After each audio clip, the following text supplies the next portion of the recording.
Hey guys, it's Matthew here once again, and today I wanted to show you all about my recent character, the Scorching Ray Templar Inquisitor.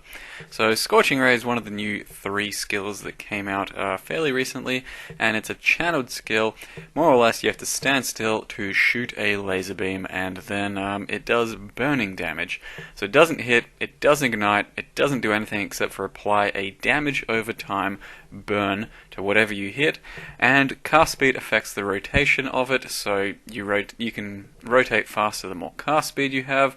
Damage over time scales it, spell damage, fire damage, elemental damage, all of that scales this skill, and essentially you're just trying to get as much I guess damage as well as cast speed and attack speed going to make the character not feel too terrible. My approach to starting a Scorching Ray character was basically to go for as much DPS as possible with a low life build and a Inquisitor because it has some good cast speed, elemental damage and attack speed, and then start from there. So I figured if I went for the most damage possible, we'll see if it's got the damage to even be playable, and then if we can make it enjoyable enough through the mechanics of the skill itself, since they are a little bit, let's just say, strangling. Since you have to really overcome the cast speed issue, the attack speed issue, the survivability issue. Since it does not leech at all, you have to rely entirely on your regen and avoidance and all that. I decided basically I wanted to just try and get as much damage as I could on the skill to see if it had the damage to even be viable for general playability. And overall, I'd say it's fairly fun, I guess, if you're into this type of thing. I've played many Incinerate characters already, so I'm kind of over this type of playstyle, and for what it's worth, it's still pretty fun, and it was still not too painful to play. So it didn't hurt me that much playing it, at least at this level of damage. But the important thing is you really do have to kind of scale quite a lot of attack speed and, for your movement skill as well as cast speed, just to feel semi-decent on this character. If you have bad cast speed, if you don't have good travel skill movement speed, then you're going to feel pretty bad playing this, and especially if you don't have enough damage too. It is quite hard to make it work, and it might be a bit expensive as a new league sort of character, so I'm not sure I could ever recommend it as a league starter. In any case, I'll just go over what the skill looks like and what exactly it does, and what it takes to scale it real quick. Here is Scorching Ray. At level 20 it does 470 fire damage per second, and it can stack up to 8 times. Each stack gives -3 fire resistance to your enemy, for a total of -24, and each additional stack will add an extra 60% of that base dot damage. So basically, it's got a base duration of 1.5 seconds. When you shoot, you'll stack 1 dot based on your cast speed, and the more dots or the more stacks you have, the more damage it's going to do, and the more fire resistance it's going to go into the negative. Now, you can move, and as long as the dot is still going and you reapply again, then you'll keep stacking your dot. So you won't start from scratch as long as the dot does not run out, if that makes sense. So there is a bit of leeway for attacking, moving, and attacking again, and that makes it a little bit more manageable and not too bad, as you see in the future clips I'm about to show you. So quality on it also increases beam length, and that's pretty much the only way you can increase the beam length for the size of it, the girth, or the length. The only other thing is a helm enchant, which also has some beam length. But basically, as you get it at level 1, that's pretty much what it's going to be like. The only thing that affects it is then cast speed to make it rotate faster. Otherwise, that's all you have right from the get-go, and that is a little bit disappointing. I know a lot of people definitely want the beam to be a bit thicker or scale with area or something like that. Now, as I mentioned, it's got this spell, fire, and duration tags, so when building a passive tree, you can focus on things like damage over time. You can focus on burning damage, since what it does is a burn in its simplest form, spell damage, fire damage, as well as elemental damage. So there's quite a few things that can scale it, and this is kind of how I've built my tree over here, just going for kind of damage all over the place, damage over time, some elemental damage, and some spell damage. And we went with Inquisitor because you have Augury of Penitence at 16% increased elemental damage taken to all enemies. That's just a straight up 0.16 multiplier, since they currently have 0 increased damage taken, so it's very strong in that sense. You have Instruments of Virtue, so whenever you're shield charging around and dropping Orb of Storms, you will be buffing your attack for cast speed, attack speed, damage, all of that. But most importantly, we're in for Pious Path, which drops Consecrated Ground at intervals based off of getting hit or killing things, and then that gives you plenty of regen to your energy shield as well as to mana. And we trigger that as well on demand with this flask, which gives you Zealot's Oath and also drops Consecrated Ground, and that gives you a whole bunch of mana regen, as you can see, as well as some good ES regen. And then we're just playing basically what is a basic low life character, running Discipline, Clarity, and 2 curses, Flammability, and Temporal Chains. And on top of that, running a 3rd curse with Witchfire Brew whenever I want it, so that's Tri-Curse, or just simply self-cursing with Vulnerability, Curse on Hit, Orb of Storms. Now, that's more or less all I really need to say about the character as far as the guide for this goes. Scorching Ray attached to, I'd say, faster casting, early focus, and controlled destruction. Your next important one is probably Empower 4 or Rapid Decay. If you can't get an Empower 4, you can probably use an Empower 3. If you can't get that, then an increased Burning Gem is what you're going with. Eye of Chiula, extremely important to not get stunned, because every time you get stunned, your cast gets restarted, and that is just ridiculous. So Eye of Chiula is insane for this type of build, especially on ES. Running a Dodries for extra curse, and just run-of-the-mill ES gear other than that. Anything else I need to mention before I move on? Not really. I will say I really wanted to get some Searing Bond action, because it's quite a lot of damage on your single target with the way we scale the skill, and a Decoy Totem, but I just plain ran out of sockets, and there's nothing more I can do at this point. So if you build differently, let's say a life-based character with a Tabula and a +1 gems tabula, then you'll still get pretty similar damage to the low life version of this build, and you could hit something like 6k life if you try real hard.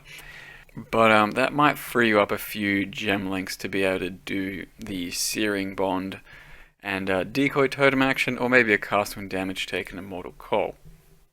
Now, as I mentioned, I didn't particularly love playing this character because I've done so many Incinerates in the past, and it's sort of a similar Incinerate playstyle, a little bit less comfortable than Incinerate at times, but also a little bit more comfortable just because of the damage and the potential in your damage. So it's a bit of a mixed bag, and overall I didn't really love playing the character, so I did move into Guardians, Shaper, and Uber Atziri much earlier than I normally would, which is around level 90.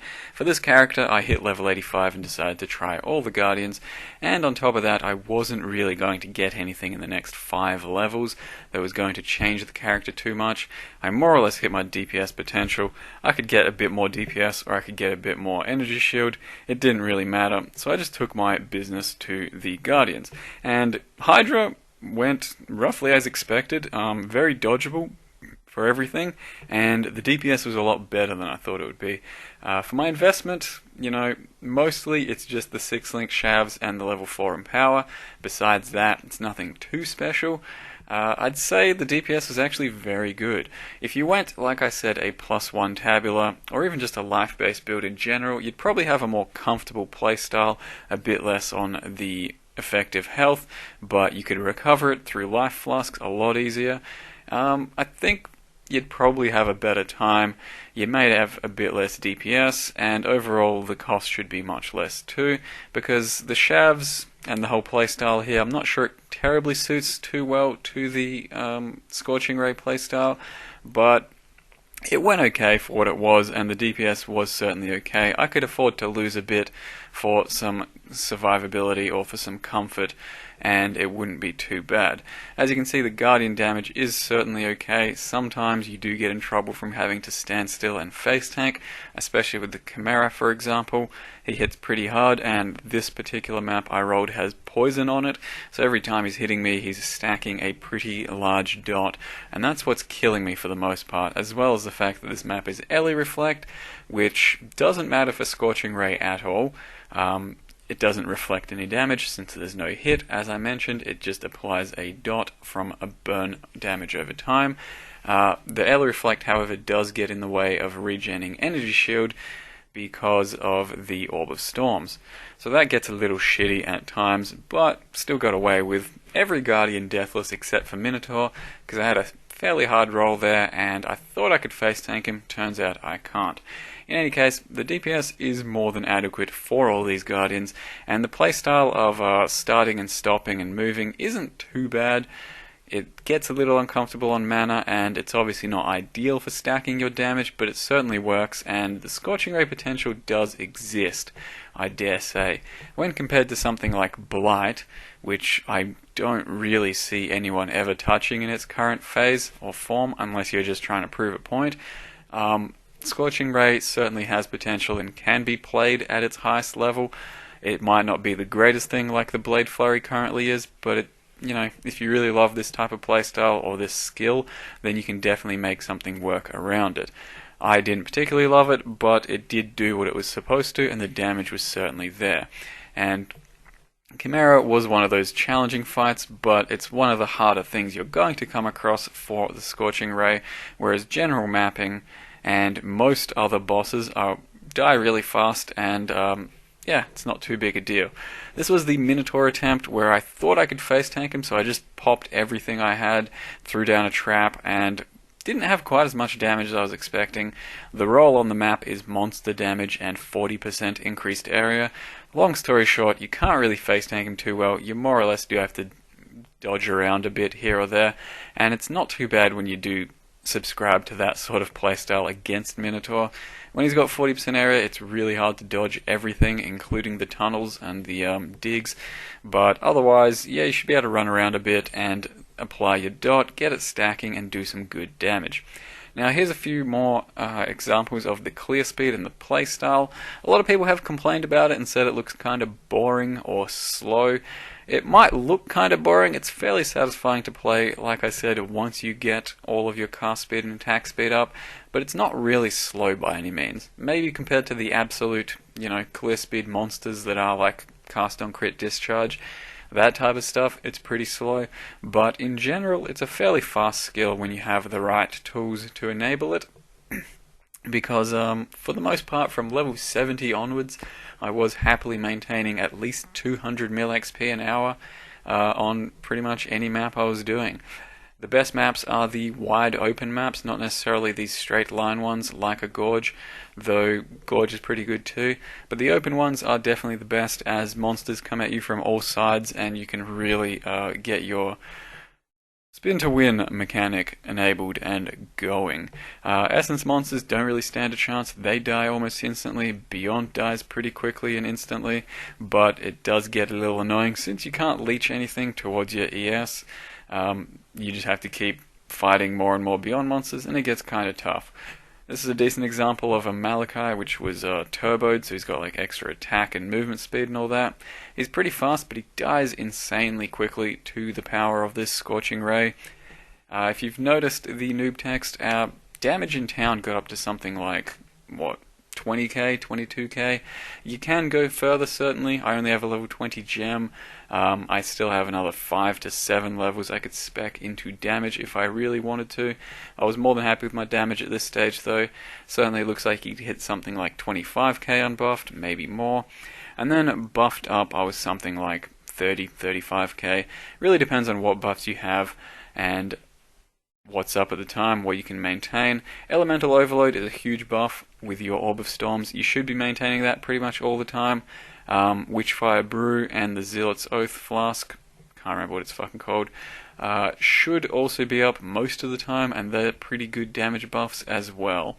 So those are your 3 damage buffs. and that's what you're trying to maintain almost always. You're pretty much always dropping Orbis Storms, and that helps you damage quite a lot.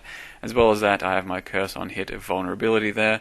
Now, something else I should mention, people will ask about LE weakness instead of vulnerability. With Elemental Equilibrium and Flammability, I should already have more than enough negative to resist for a monster that I felt vulnerability was probably going to be better.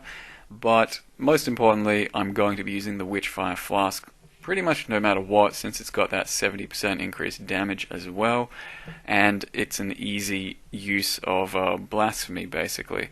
So I decided to use vulnerability and then attach it to my Orbis Storms as well. You probably can go early weakness, you'll have similar results, and it might be better in some cases, like let's say Uber Atziri, where you self-cast a Orbis Storms with early weakness instead of vulnerability on her, which you'll see shortly kinda gets me wrecked a bit, but it's not too big a deal. In any case, Shaper Fight here, he's fairly manageable. Like I said, you can stop-start a lot and keep your dot going. Damage is okay for Shaper, certainly. You can clear the ads very easily, and here, Shaper himself isn't too bad. For damage-wise, how you're going to kill him and your playstyle around him. The only real disappointing thing, I suppose, is you'd probably be better off with just some other fire skill for damage on Shaper, for example. So if you love the skill and you just want to kill all the bosses with it, then that's fine, you can make it work. But otherwise, if you're just going for the most effective thing, it certainly is not Scorching Ray. You'll get better results with a Flame Blast or a Fireball or a Trap, Vortex Trap, something like that, you know. But it was my first attempt on Shaper with this character at level 85, and yeah, it was deathless, so it went pretty smooth, I dare say. A few little hiccups here or there, but you can get a lot better at it, and it went well enough. And straight after Shaper I went to Uber Atziri. The Uber Trash was surprisingly squishy towards my damage. I thought it would be quite a bit harder and I'd have to stack up a lot more, but more or less one swipe with your beam will kill them. Just do a couple of extra swipes and they'll die a bit faster. So the only real danger there is just getting damaged by a lot of them at once. The Vials were by far the worst part of the run as far as damage goes, because you really do take quite a bit of time to stack up your damage, and as you can see, it just didn't stack anywhere near fast enough.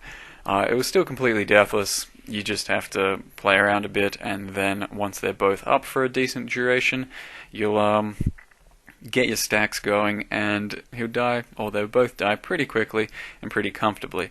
Now, Temp Chains, I'd like to emphasize, is very strong and beneficial there, so make sure you do use it, I'd say.